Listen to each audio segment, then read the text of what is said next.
Last time we talked about Atwood's machine at the very end, and hopefully in recitation section yesterday, a couple of points that I ran out of time and couldn't make in the lecture were made very clear.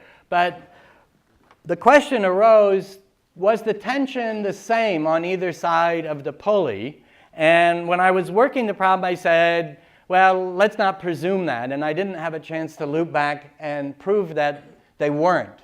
Is everyone clear now why they're not the same? Yeah? And secondly, that the tension is not just M1G, for instance, over here.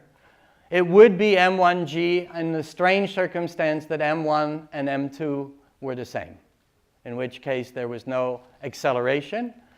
But if, for instance, M2 is light compared to M1, then this thing will accelerate, and in the limit that we can neglect the mass of the pulley and M2, M1 is in free fall, and then the tension in the string would be zip.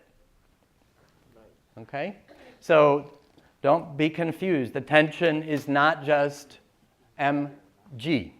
So last time, if we were trying to answer a question like this, what was the approach? The approach was to isolate all three things, apply Newton's laws. In the case of the masses, it was F equals ma. In the case of the pulley, we used a reference point right in the middle where forces are applied at the axle, but those forces don't supply a torque, to analyze the rotational moment and argue that the torque caused a change in the angular momentum of the disk. And from those, along with equations of constraint, so if the rope doesn't slip and if it does not stretch, then if mass m1 moves down a bit, that corresponds to a rotation through a certain angle, and that must correspond to mass 2 going up the same bit.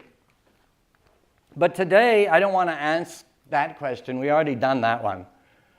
I want to say, well, suppose that we've allowed this thing to go from rest, and M2 has risen, and M1 has fallen, and M1 has fallen from its initial position a distance h.